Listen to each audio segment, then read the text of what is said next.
Ici, on est à Massamier-la-Mignarde, dans un domaine qui a basculé en agroforesterie. L'idée, c'est d'avoir des arbres, de recréer l'écosystème naturel de la vigne, qui est de grimper aux arbres, c'est une liane grimpante. Grâce aux arbres et grâce au sol vivant et bien mycorhizé, on en arrive à ne plus mettre aucun produit dans nos vignes.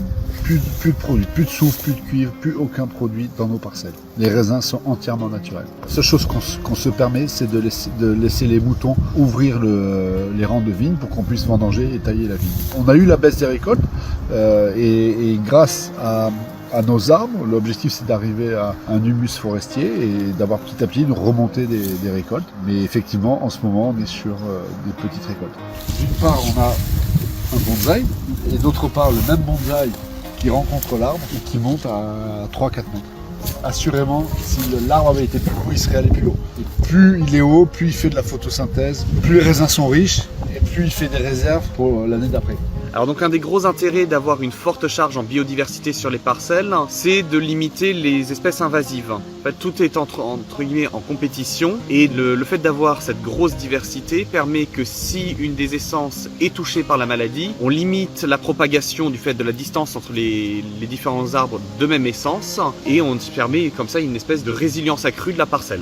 Alors typiquement sur cette parcelle, on est monté sur à peu près une vingtaine d'essences, aussi bien du poirier. Provins.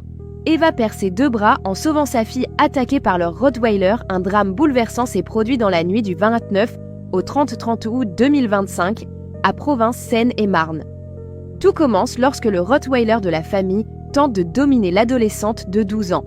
La jeune fille le repousse, mais l'animal devient incontrôlable et l'attaque avec une violence extrême. Face à la scène, sa mère, Eva, âgée d'une trentaine d'années, n'hésite pas une seconde et s'interpose pour protéger sa fille. Mais ce geste héroïque lui coûte le pire. Le chien s'acharne sur elle et la mutile. Transportée en urgence à l'hôpital de Créteil, Eva est toujours en vie mais a dû être amputée de ses 2 bras. Sa fille, quant à elle, s'en sort avec de simples cicatrices. Les gendarmes, appelés en urgence, ont dû abattre l'animal de 3 balles pour mettre fin à l'attaque. Un appel aux dons